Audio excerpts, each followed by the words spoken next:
premium mousepad experience, you'd have to spend at least 2,000 takas on them. But that may have changed now. A particular company has appeared from the shadows and may have completely changed the standards of mousepads now. This is the Fantech MPC450. As the name suggests, this is almost, in every way, an Endgame gear MPC450 killer. Starting from the packaging to the naming and the surface, it's borderline a ripoff. The only proper difference is pricing, as the Fantech one is almost 2,000 takas cheaper. I'll put the specs on the screen right now, you can pause to take a look. The packaging is amazing as it comes flat, so you won't find any creases anywhere in the mousepad.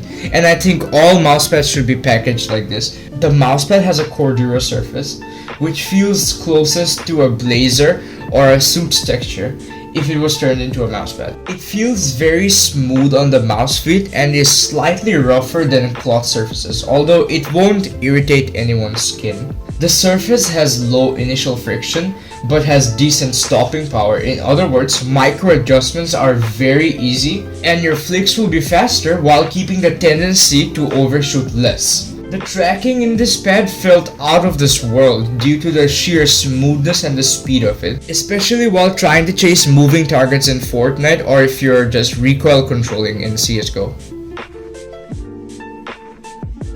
The surface is also not affected by humidity and is water resistant. The stitching is pretty standard and is slightly raised, as you can see, especially on the sides of the stitches, but it does not bother me in game, and especially for the price you really can't complain. The rubber base of this mousepad is probably the best, as once it lies down you cannot move it. Even with a lot of pressure you cannot move it. You have to lift the pad physically and then move it.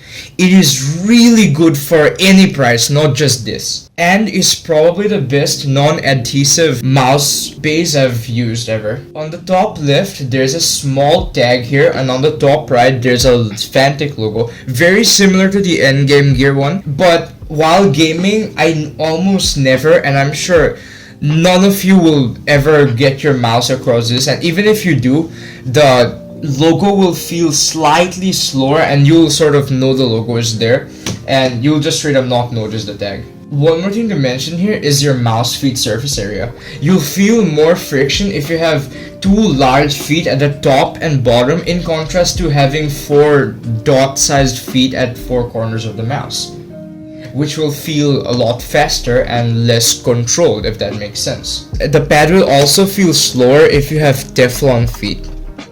But all in all, it still performs really well in game no matter what mouse feet you have. I absolutely recommend this pad for people who play Battle Royale style games such as Fortnite and Apex, or maybe even games such as Quake or any fast-paced type shooters where you have to move your mouse a lot. And it's also pretty decent for CSGO and Valorant, but for Valorant I do recommend going for something like an Equate or maybe even an Aqua Control Plus, since this is very fast, and it might not be suited for everyone.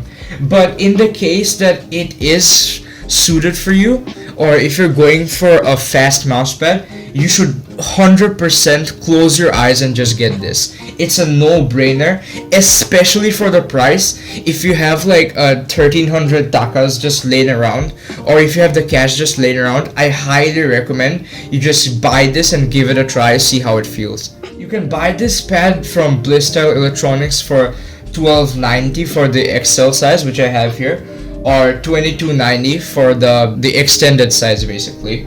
Both of the links will be in the description. I absolutely recommend giving this a shot, because you might just start loving it as much as I do. It truly is a Jatiyo mousepad. Thanks for watching.